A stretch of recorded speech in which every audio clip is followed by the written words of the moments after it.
आजच्या या संकल्प आध्यात्मिक परिवार संचलित अदृष्टपर ब्रह्मविद्या निरूपण सत्राच्या आजच्या या 5व्या सत्रामध्ये आपण घेणार आहोत पूर्वार्ध 15 क्रमांकाची लीळा श्री प्रभू भेटी.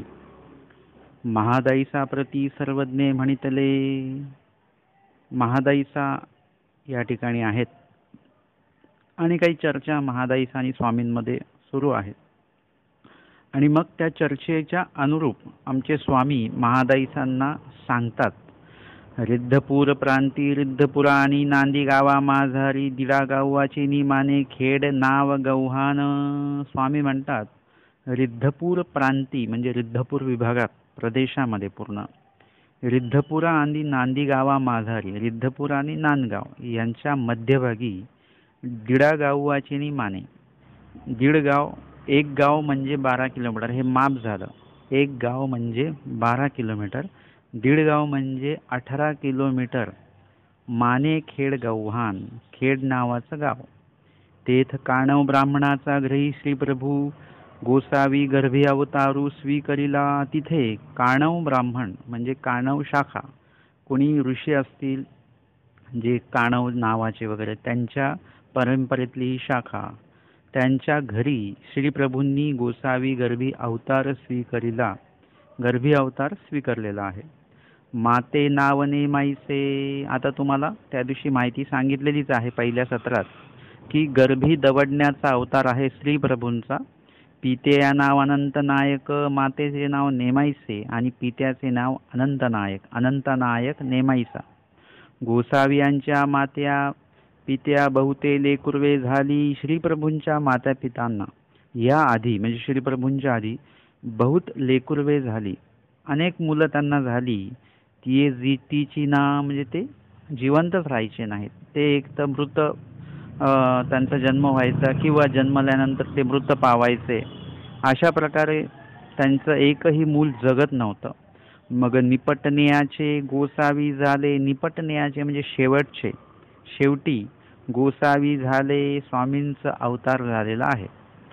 मग तेही गुंडो ऐसे नाव ठेविले आणि त्यांनी मग गुंडो ऐसे नाव ठेविले. गुंडो म्हणजे दगड. हे कशासाठी म्हणजे जुन्या काळातल्या लोकांची एक अशी भावना की याचं नाव दगड ठेवलं तर काय होईल, काळ जेव्हा घ्यायला येईल तेव्हा त्याला असं अरे गुंडो म्हणतात म्हणजे हा तर दगड आहे. म्हणजे हे सरळ सरळ अन्यथा ज्ञानात्मक हे भाग आहे. हा वाचून नावावरून थोडीच काय तो यम कोणी काय घ्यायला येतो किंवा काळ घ्यायला येतो ते काय नावानुसार थोडीच ठरवतं की अरे अच्छा हे नाव आहे का म्हणजे निर्जीव आहे.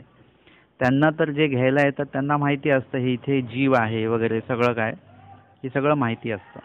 म्हणून परंतु अज्ञान लोक असतात तर त्यांच्या हिशोबाने त्यांना असं वाटलं की कदाचित नाव बदललं तर आपलं मूल जे मरतं आहे, प्रत्येक मूल मरतं आहे तर ते मरणार नाही, हे मूल तरी वाचेल आपलं, म्हणून त्यांनी त्या हिशोबाने ते नाव ठेवलेलं आहे.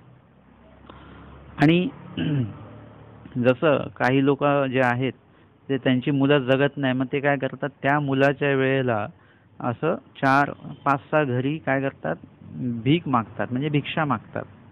आणि मग भिक्षा मागतात आणि त्या मुलाच्या नावाने आणि त्यानंतर त्याचं नाव भिकी किंवा भिका असं त्याला ठेवतात. म्हणजे हे अशा परंपरेने काही गोष्टी चालत आलेल्या आहेत. ह्याला तत्त्वज्ञानाचा कुठलाही आधार नाही आहे, परंतु एक भावनिक आधार आहे आणि त्या हिशोबाने सगळं चालतं. कुठलाही जो भाव असतो अन्यथात्मक भाव, अन्यथात्मक म्हणजे याला कुठलाही बेस नाही, नुसतं मनाच्या शोक्तीने जो तयार झालेला भाव आहे तो पुढे जाऊन विधी होतो आणि इतका पक्का विधी होतो की तुमचं यथार्थ ज्ञान सुद्धा त्याच्या पुढे काही काम करत नाही. म्हणजे लोक ऐकून घेत नाही यथार्थ, अन्यथा हे मान्य करतात.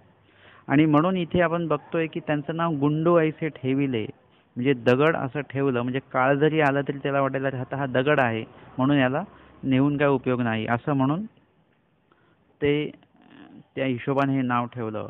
गोसाव्यांची माता पिता अप्रोक्षे झाली आणि श्रीप्रभूंचे जे माता पिता आहेत ते अप्रोक्ष झाली म्हणजे दृष्टीच्या पलीकडे गेले, अर्थातच ते दिवंगत झाले म्हणजेच ते सरले. मग मामेनी मावसिया वाढविले, त्यांचे मामा आणि मावशी वगैरे हा परिवार जो आहे नंतरचा त्यांनी त्यांचं पालन पोषण केलेलं आहे. मग वरिखा 7-5 मुंजी बंधन झाले. 7-5व्या वर्षी म्हणजे 7-5 वर्षाचं मूल झाल्यानंतर मुंजी बंधन झाले. मुंजी बंधन करण्याचा विधी असतो तो सुद्धा झाला. आणि तदनंतर मुंजीव्रत केल्यानंतर मग रिद्धपुरासी आणले आणि मग सगळं मुंजीबंधन वगैरे झालं. म्हणजे आता मूल जे आहे ते शिक्षणाला पात्र झालं. जसं आत्ताच्या काळामध्ये आहे 3-3.5 वर्ष झाल्यानंतर मग शाळा वगैरे सुरू होते, त्याच्या आधी नाही. तसं या ठिकाणी 8 वर्षाचं झाल्यानंतर मुंजीव्रत वगैरे झाल्यानंतर मग शिक्षणासाठी जे वैदिक ज्ञान आहे वगैरे याच्यासाठी तो जीव पात्र होतो. आणि म्हणून या ठिकाणी श्री प्रभूंना रिद्धपुरासी आणले. रिद्धपूरला त्यांना घेऊन आले. तिकोपाध्ये, बोपदेव उपाध्ये, महादेव उपाध्ये. आपण जेव्हा राजविधीतनं जे रिद्धपूरमधनं राजविधीतनं जेव्हा आपण राजमठाकडे जात असतो तेव्हा आपल्याला डाव्या बाजूला तिकोपाध्यांचा आवार लागतो. खूप स्थानं आहेत आमच्या स्वामींची आणि श्री प्रभूंची भेट. म्हणजे त्या मंदिराच्या आतमध्ये गेलं की लगेच उजव्या बाजूला जे पहिलं स्थान आहे तिथे आमच्या स्वामींची आणि श्री प्रभूंची भेट झालेली आहे, ते स्थान आहे. असे अनेक स्थानं त्या ठिकाणी आहेत. तर ते आहे ते आहे तिकोपाध्यांचा तो आवार आहे. आणि त्या तिकोपाध्यांच्या आवारामध्ये स्वामी खूप वर्ष राहिलेले आहेत. तिको उपाध्ये, बोपदेव उपाध्ये, महादेव उपाध्ये हे तिघे भाऊ. तिको उपाध्ये, बोपदेव उपाध्ये आणि महादेव उपाध्ये हे तिघं भाऊ आहेत. त्यापासी वेद अभ्यासू घातले. त्यांच्याकडे श्री प्रभूंना वेद अध्ययन करण्यासाठी त्या ठिकाणी ठेवण्यात आलेला आहे. गोसावी अद्भुत सामुग्री स्वीकारली. श्री प्रभू आहेत, परमेश्वर अवतार आहेत.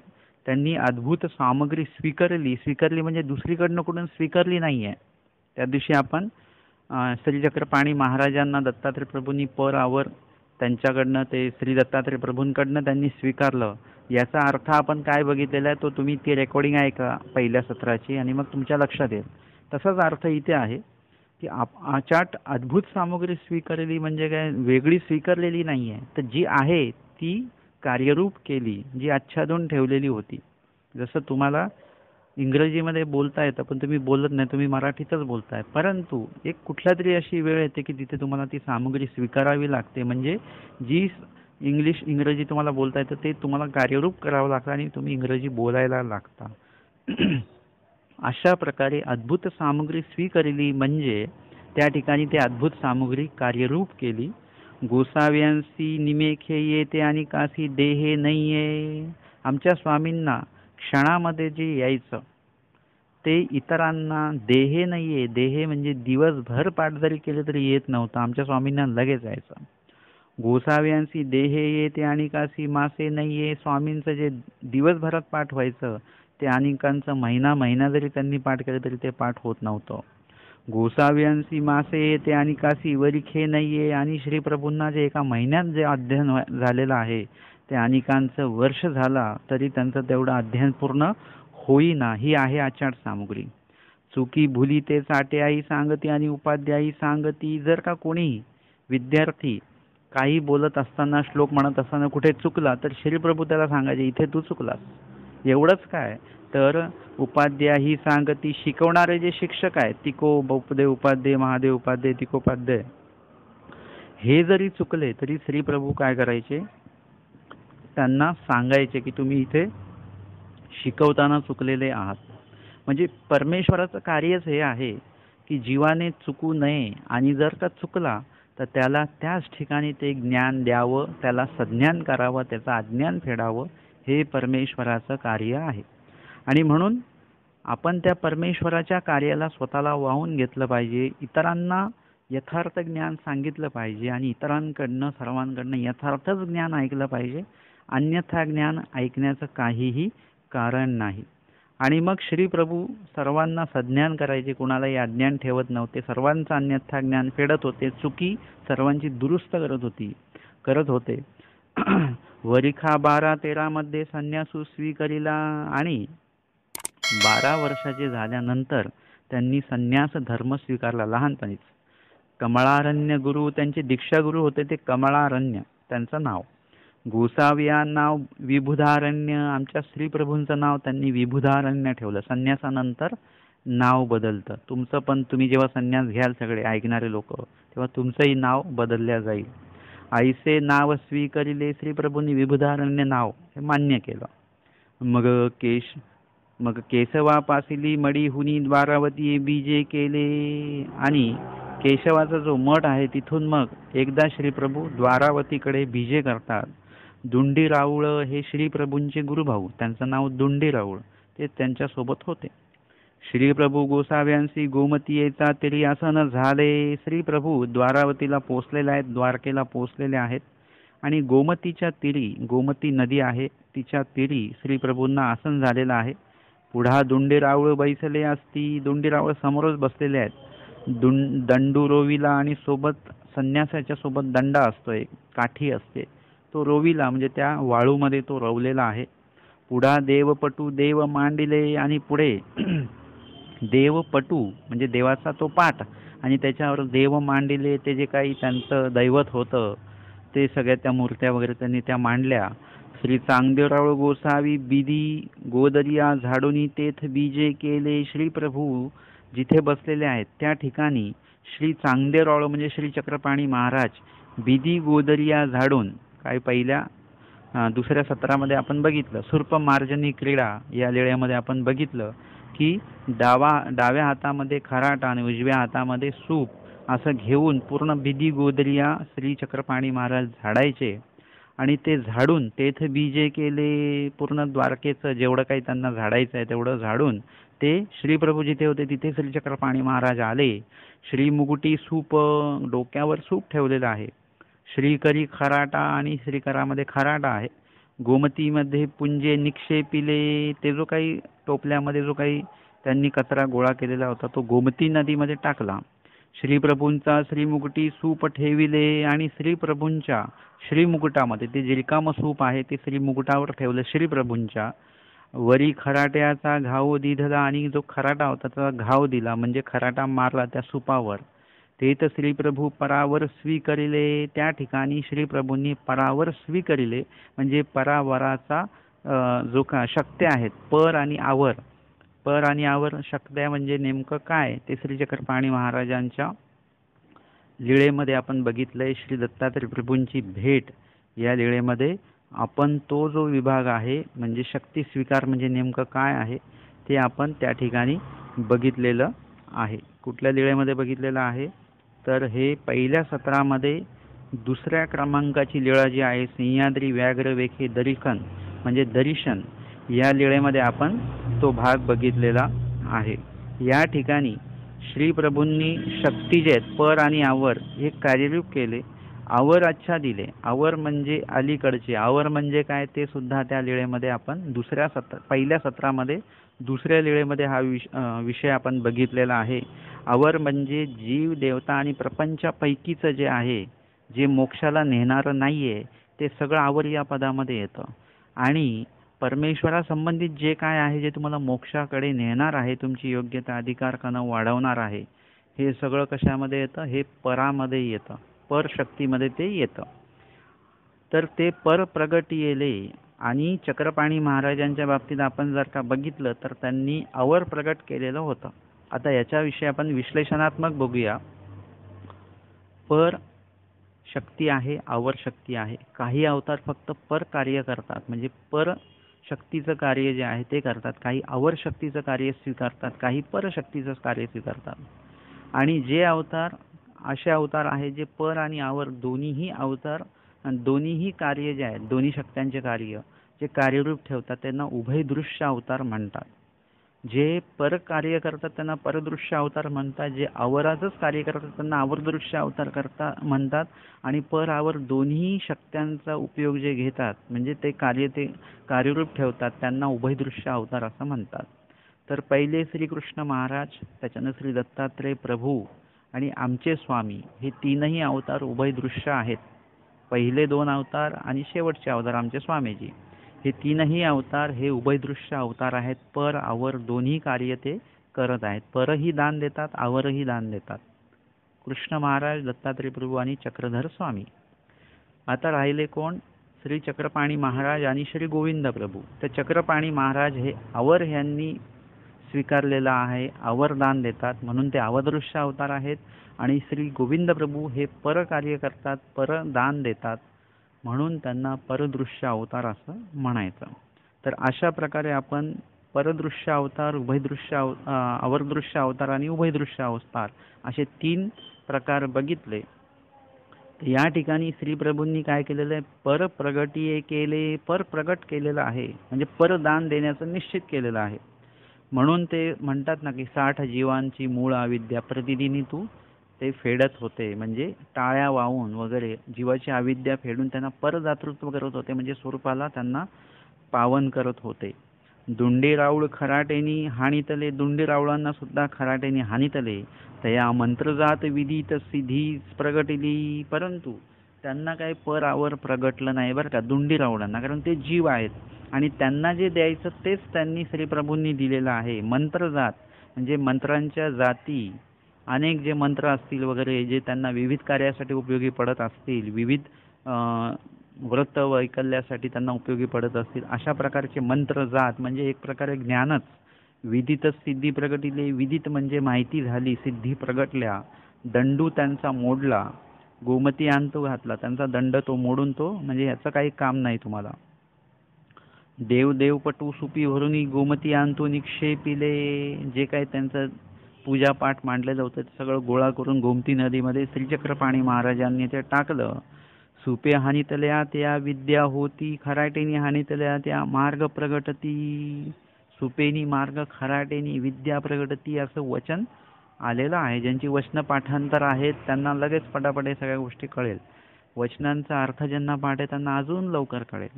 सुपेनी हानितल्या, ज्यांना स्वामी सुपानेच फक्त मारायचे, त्या विद्या होती म्हणजे देवतांच्या विद्या प्रगट त्यांना व्हायच्या. आणि ज्यांना फक्त खराट्याने मारायचे त्यांना मार्ग प्रगटती म्हणजे बहिर्याग जो आहे, म्हणजे युग धर्मामध्ये सगळा बहिर्याग सांगितलेला आहे, तो बहिर्याग प्रगट व्हायचा.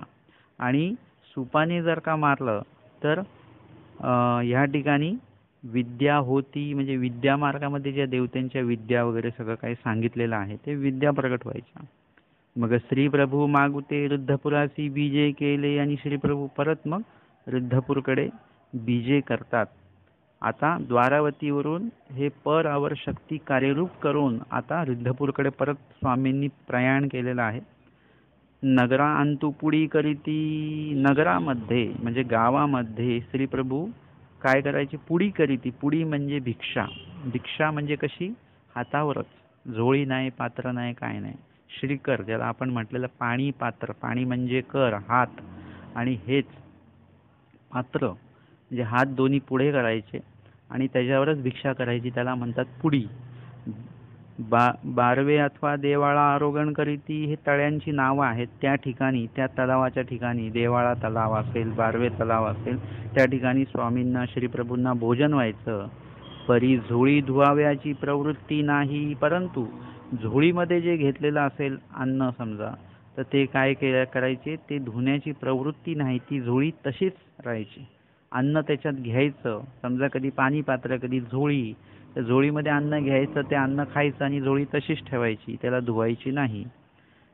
प्रवृत्ती नाही, का नाही धुवायची, कारण प्रवृत्ती नाही, श्रीप्रभूंची प्रवृत्ती नाही आहे ते धुण्याची. ते अवघी अन्न रसे करुनी झोळी कुहीजली, ती अवघी झोळी जी आहे ती अनरसे, अनरसे म्हणजे अनारसे नाही बरं दिवाळीचे, अनरसे म्हणजे अन्नाच्या रसा करून, म्हणजे भाजीला किंवा जे काही वाढल्या जातं त्याला रस असतोच, म्हणजे भात वगैरे सोडून, किंवा भात जर का जास्त पाण्यामध्ये बनवलेला असेल तर त्याला पण एक प्रकारचा चिकटपणा, तो रस असतोच.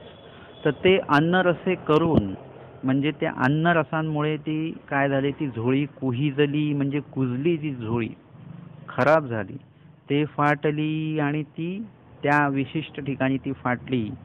ते भिक्षाकरिता अन्न खाली सांडे, आणि जर जेव्हा भिक्षा केल्या जायची तेव्हा काय व्हायचं की ते भिक्षा वाढतात, ज्या झोळीमध्ये ज्या विभागात अशी ती भिक्षा ठेवल्या जाते त्याच भागात ती झोळी फाटल्यामुळे काय व्हायचं, काय झालेलं आहे की भिक्षा वाढली की ते अन्न जे आहे ते खाली पडायचं आणि गोसावी तेथची बैसोनी आरोगण करीती आमचे श्रीप्रभू गोसावी तिथेच बसून आरोगणा करीती म्हणजे ते भोजन करायचे. जे काही अन्नकण पडलेले आहेत ते श्रीप्रभू ते तिथेच टाकून द्यायचे नाहीत, तर त्याचं ते भोजन करायचे. ते अन्नकण जे आहेत ते वेचून खायचे.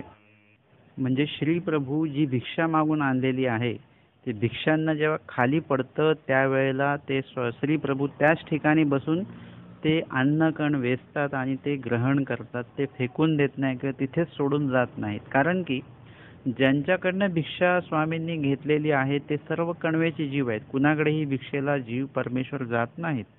जसं आता तुम्ही एवढी स्वामींची भक्ती करताय सगळ्या, पण आपल्याकडे कधी स्वामी आलेत का भिक्षेला? नाही आलेत.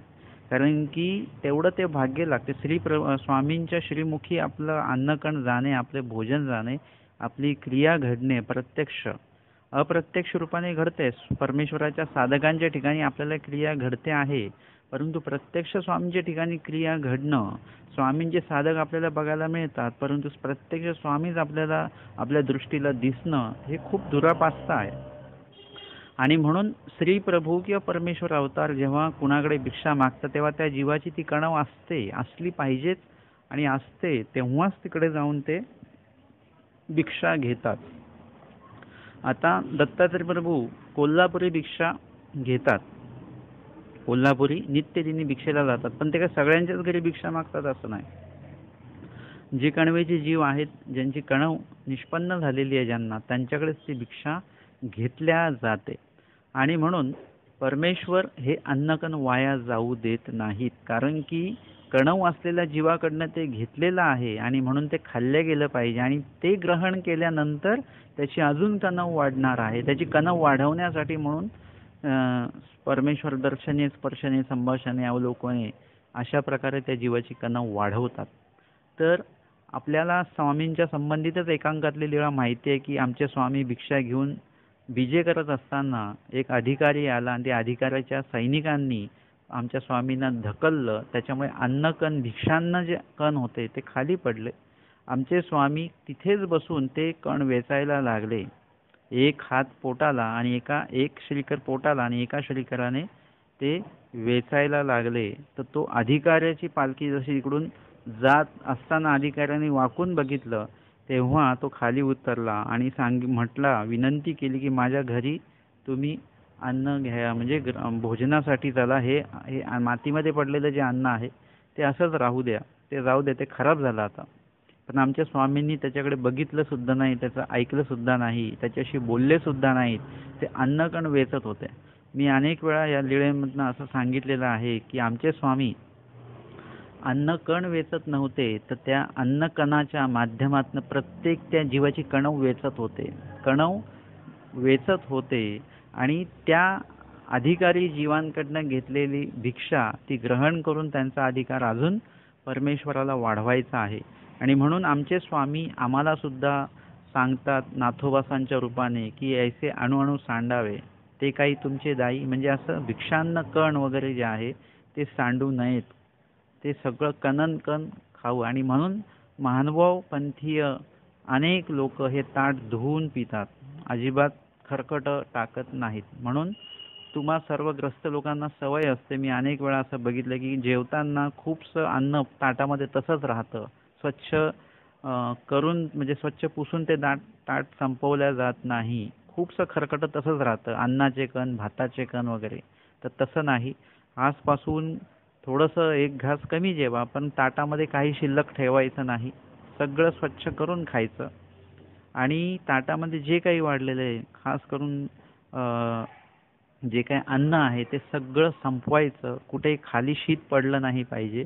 स्वतः जर का स्वामी एक एक शीत वेचून खातात, तर तुम्ही परमेश्वराचे तर साधक आहोत, आपण सेवक आहोत, तर आपण सुद्धा अन्न वाया न जाऊ देता पूर्ण अन्न स्वच्छ ताट केलं पाहिजे. अन्नकण खाली सांडायचं नाही, खरकट सांडायचं नाही.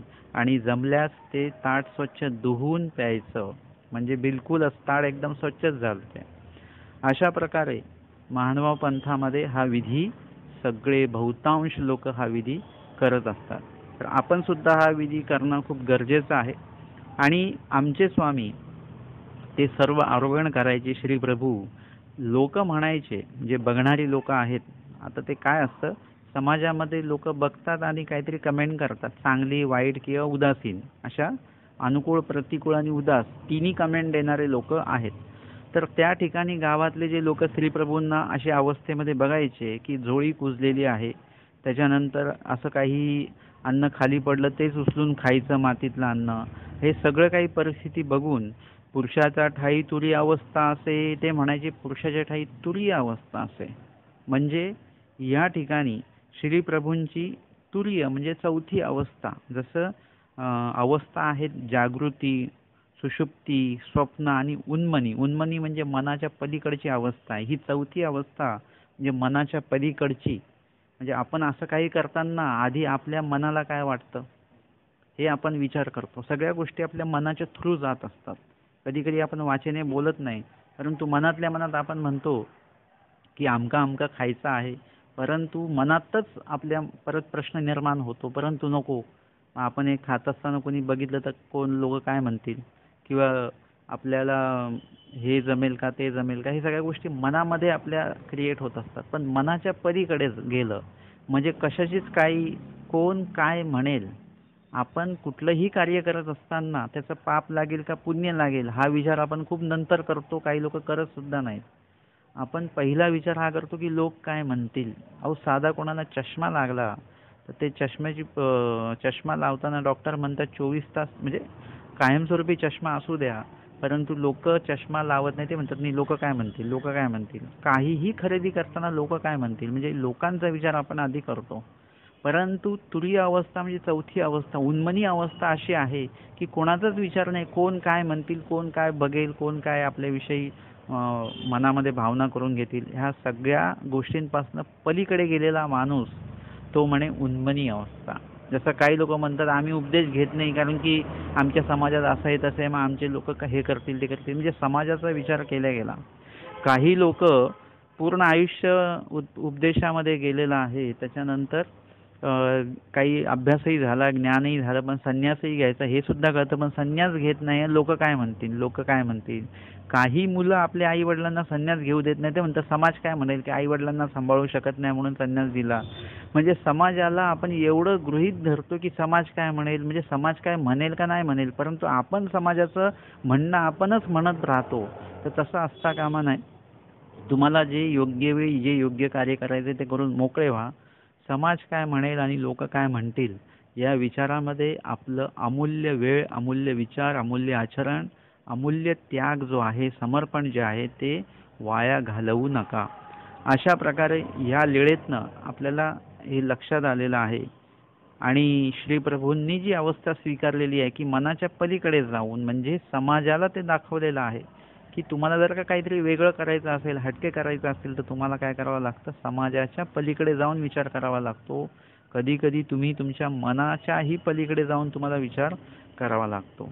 अशा प्रकारे चौथी अवस्था श्रीप्रभूंनी स्वीकारल्यासारखं असं लोक या ठिकाणी म्हणतात.